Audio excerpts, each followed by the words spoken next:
A lot of us who play older games will have a few titles that we give a free pass to. Games that may have gotten average or even poor reviews, but we hold on to and keep on playing because of something subtle that captures us. It could be the artwork, a zany storyline, or maybe what some players felt were downfalls could be perks for others. Sometimes we ourselves don't even know what it is that we love about a game, which is part of what makes this thing called art so beautiful. In today's video, I'm going to reveal another game that falls into this category for me. A rather bare-bones game that gets little respect, but somehow manages to clear the high standards of staying in my collection. It's a Famicom game by Jaleco that was only released in Japan called Ninja Jajamaru, Ginga Daisakusen.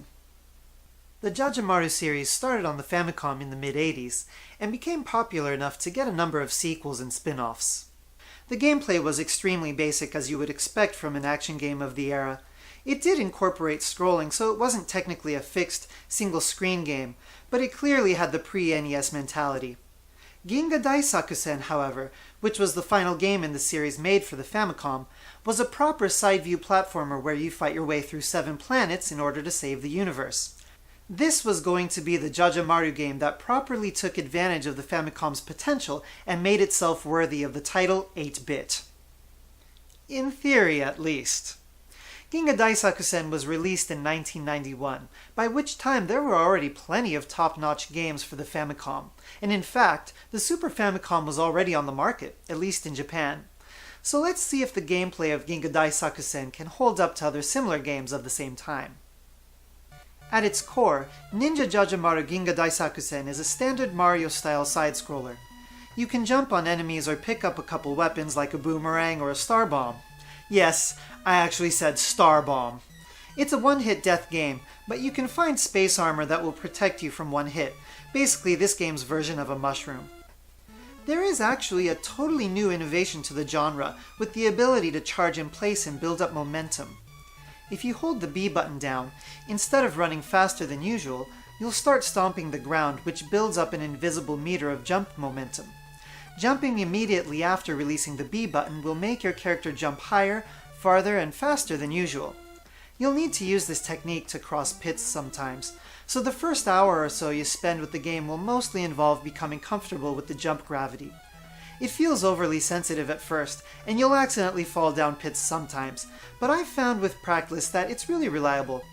This game could be a speedrunner's dream, since a person who's become very familiar with the jump mechanic could fly through it. Also, if you hold down the B button long enough, you'll start spinning, and releasing the button in this case will cause you to do a spinning jump, the duration of which you'll be invincible for. In addition to the occasional weapon, alphabet letter items also appear from time to time. If you manage to collect 3 of the same type, you'll have a helper come and send you some kind of bonus item during the next boss fight, although I've found these to be more of a hindrance than anything, and generally cause me to die by filling the screen with more crap that I don't need. On paper, those things all sound like the workings of a well-crafted 8-bit game, and in fact, I think Ginga Daisakusen is a great game. But when I bought my copy, complete in box mind you, it sold for a mere $6. That was the starting bid, and I was the only person who bid on it. And this wasn't ages ago before retro gaming was a fad. It was a year and a half ago. What is it about Ginga Daisakusen that gets it so little respect from the gaming community? First of all, to be honest, the graphics are extremely basic, almost remedial. They're not as rough as the earliest Jajamaru or other games from 1984, but everything is drawn flat with single colors, so it ends up looking like a kindergartner's painting from art class. One thing that just screams no effort to me is the levels with a night sky. The stars are literally 5-pointed stars. I mean, I could draw this, and I'm one of the worst artists on earth. The enemy drawings certainly aren't bad, but you could throw them into nearly any game and they wouldn't be any more or less out of place than they are here. The soundtrack wasn't given a whole lot of time either.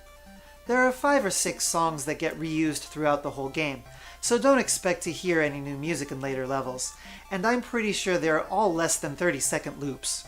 Even so, a couple of them are kind of awesome and do capture the mood of the 8-bit era that we love so much, but like the graphics, they betray a cheapness to the development of the game. Of course, the graphics and music are secondary. What really matters is whether the gameplay and level design are up to par. The 7 worlds in Ginga Daisakusen are split into 3 sub-levels each. These are generally short, but not disappointingly so. Some of them you can run straight through with little difficulty, while a few of them require super tight jumps and will probably take you at least a few tries. A couple levels also have you climbing vertically instead of moving from left to right, but these are decidedly the shortest levels. Eventually, you'll discover that any challenge to be found in Ninja Jajamaru Ginga Daisakusen isn't from skillfully designed platforms and enemy placement, but instead due to a bit of a delay in when your character jumps relative to when you press the button. And there are a couple levels that scroll automatically, so you'll have to memorize any areas that require a charge jump or find yourself backed into a corner. On the one hand, I can see why some gamers wouldn't view the game as a shining example of a platformer. It feels more like playing with building blocks than it does a piece of technology. And that's exactly why I like it. Ginga Daisakusen is one of my guilty pleasures because it's exactly what 8-bit games should be. Simple fun. It doesn't really matter to me whether I'm able to clear the game or not, although I have beat it a couple times. It takes me to an alternate universe of silly bug-eyed robots and makes me forget whatever adult crap I have hanging over my head in the real world.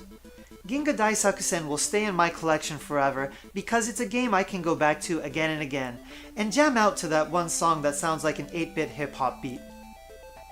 On an interesting side note, Ninja Jajamaru Ginga Daisakusen isn't the only Famicom game by Jaleco that's conspicuously inexpensive. In fact, their games are notorious for having low market value, despite not being in abundance. I got Astyanics from a store boxed for only $8.